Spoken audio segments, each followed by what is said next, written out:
नमस्कार मित्र। चलिए, आज हम आप लोगों को एक त्रेता युग का कहानी सुनाएंगे, श्री रामचंद्र जी का।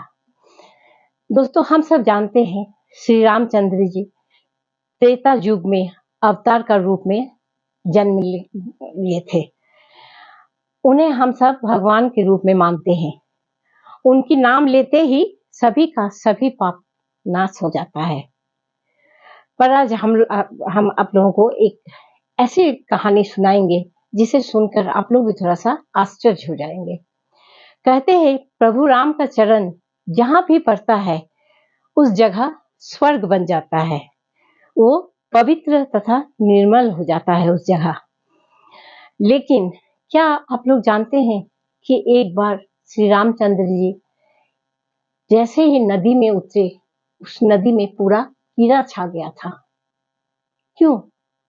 ऐसा क्यों हुआ था? उनका पैर जब इतना पवित्र था तो ऐसा तो नहीं होना चाहिए। ये तो आखिर सोचने का बात है कि क्या बात था। चलिए अब देखते हैं आगे क्या कहते हैं। एक कथा के माने तो प्रभु रामचंद्र जी का इंतजार सबरी नामक एक बूढ़ी औरत करते करते एकदम थक चुकी थी। वो रोज सोचती थी कि आज प्रभु जरूर मेरा घर आएंगे। ये बात सोचती थी और वो अपना घर एकदम बाहर तक झाड़ू लगा के साफ सुथरा करके रखती थी ताकि प्रभु का पैर में कोई चीज चुभे नहीं। इतना श्री रामचंद्र जी को भक्ति करते थे सबरी। सबरी इंतजार करते करते एकदम बूढ़ी हो गई, लेकिन श्री रामचंद्र जी का दर्शन उनको मिल ही नहीं रहा था। एक दिन जब सबरी झाड़ू लगा रही थी तब उसी रास्ते से कुछ ऋषियों ने जा रहे थे। तो वो जब झाड़ू लगा रही थी तो वो झाड़ू से गंदा उड़कर उस ऋषि लोगों का ऊपर लगा। इसे ऋषि लोग बहुत क्रुद्ध हो गए और सबरी को बहुत बातें सुनाने लगे कि तुम्हारा चलते आज हम लोगों का ऐसा हालत हुआ, फिर हम लोगों को जाके दोबारा नहाना पड़ेगा। तुम झाड़ू लगाती हो, क्या देख के नहीं लगाने सकती हो? बहुत सारा बात सुना दिया सबरी, लेकिन कुछ नहीं बोली। वो चुपचाप रह गई। तब ऋषि लोग जाके बगल ही में नदी था, उस नदी में जैसे ही उतरे, उस नदी का चारों तरफ कीड़ा छा गया और उस नदी का जो पानी था वो खून जैसा लाल हो गया। अब ऋषि लोगों को तो बहुत चिंता होने लगा कि ये क्या हो गया। हम लोग जैसे ही इसमें पैर रखे ये ऐसा कैसे हो गया। तो उन लोग फिर सबरी को ही दोष देने लगे कि उस सबरी का चलते ही ऐसा हम लोगों का साथ हुआ है। ये सोचकर उन लोग चले गए। सबरी लेकिन अपना काम जैसा करती थी वैसा ही करने लगी। कुछ दिन के बाद भगवान श्री रामचंद्र जी सबरी के पास आए कि देखिए वो तो भगवान थे। भगवान को दिल से कोई भी बुलाएगा, कोई भी पुकारेगा तो तो जरूर उनका पास आएंगे ही। सबरी के पास आके सबरी को दर्शन दिए। सबरी बहुत खुश हो गए। ये बात सुनकर उन ऋषियों ने भी वहां सबरी के घर में पहुंच गए प्रभु रामचंद्र जी का दर्शन पाने के लिए। तब आके उन ऋषियों ने रामचंद्र जी से बोले, देखिए प्रभु, इस सबरी के चलते वो नदी पूरा खराब हो गया है। नदी का पानी लग रहा है खून जैसा बह रहा है। नदी में कीड़ा छा गया है। आप जाके कुछ कर दीजिए उस नदी में, क्योंकि हम लोग उसी में नहाते हैं।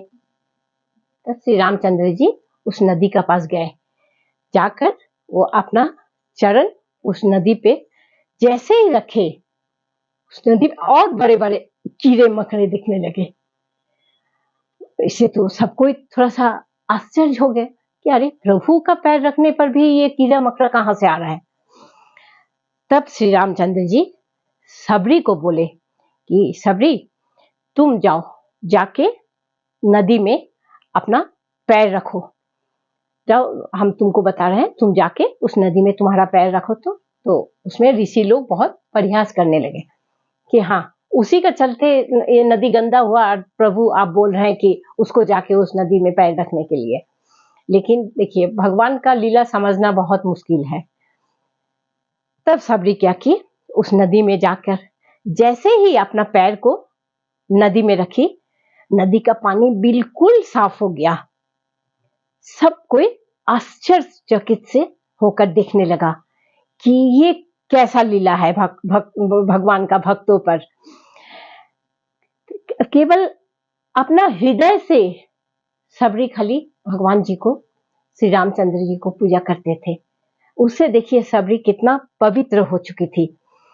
उसके बाद सबरी क्या की, श्री रामचंद्र जी को जहां से सीता माँ को उठा के ले गए थे रावण, वो रास्ता का पता बता दिए और राम जी से बोले कि हे प्रभु, अब हमें आप मुक्ति का अनुमति दीजिए, हमारा जिंदगी अब पूरा हो चुका है, हमें इजाजत दीजिए कि हम अब अपना देह को त्याग सके।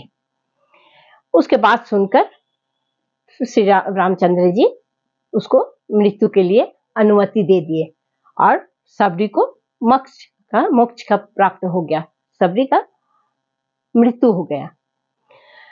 जब सबरी को मृत्यु हो गया तब वहां से श्री रामचंद्र जी भी चले गए। उसके बाद पद्म पुराण में एक लिखा का कथा का अनुसार माना जाता है कि सबरी जो थी वो पिछले जन्म में देवराज इंद्र की सभा में एक नर्तकी थी, जो कि बहुत ही सुंदर नृत्य करती थी और बहुत ही सुंदर थी। वो नृत्य करके देवराज इंद्र को उनका सभा में मनोरंजन करती थी। एक बार देवराज इंद्र के सभा में वो नृत्य कर रही थी। उस समय भगवान विष्णु वहां देवराज इंद्र के पास आ पहुंचे।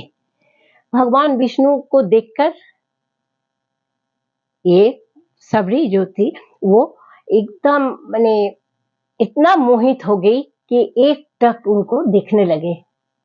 थे ही इतना सुंदर भगवान जी, एक टक देखने लगे। इससे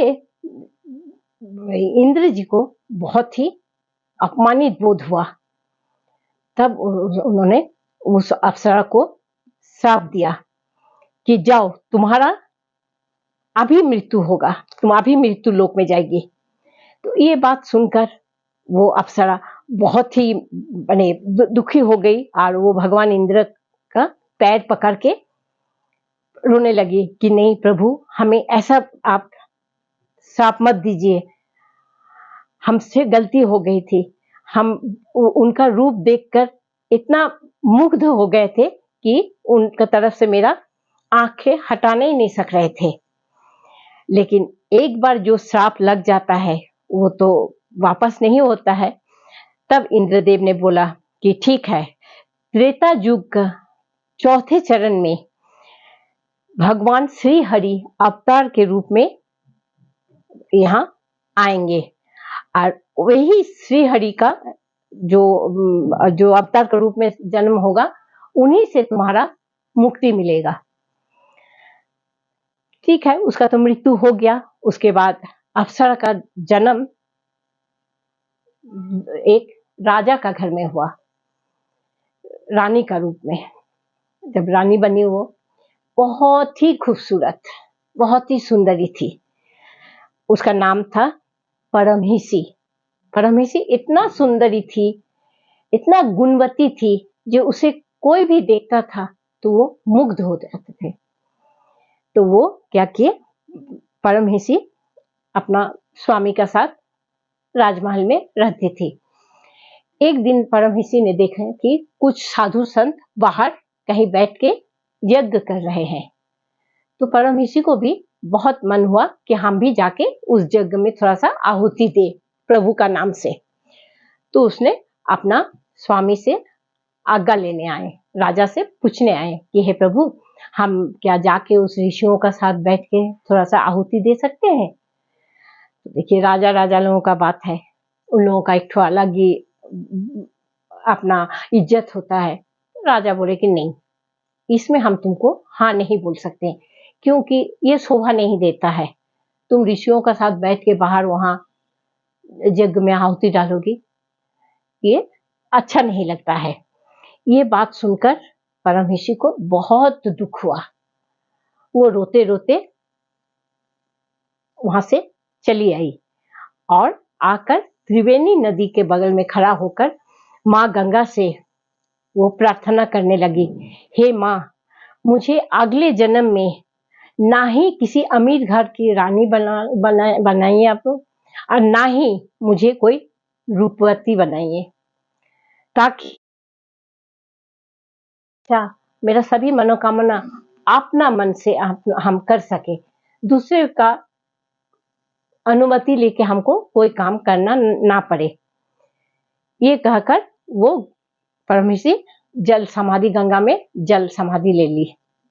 कहते हैं कि अगले जन्म में वही परमहिषी ही सबरी के रूप में जन्म लिए थे, जो कि ना सुंदर थी ना धनवती थी।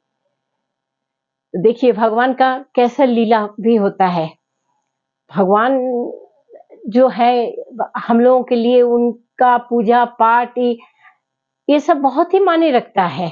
अगर भक्ति का साथ हम लोग किसी को भी बुलाते हैं, कोई भी भगवान का पूजा पाठ करते थे, वो जरूर हम लोगों का बात सुनते हैं। तो इसीलिए हम सभी को बोलेंगे कि हाँ, पूजा पाठ जो भी करते हैं थोड़ा सा मन लगाकर कीजिएगा। ठीक है दोस्तों, अगर मेरे ये कहानी आप लोगों को अच्छा लगा तो जरूर सब्सक्राइब कीजिएगा। नमस्कार।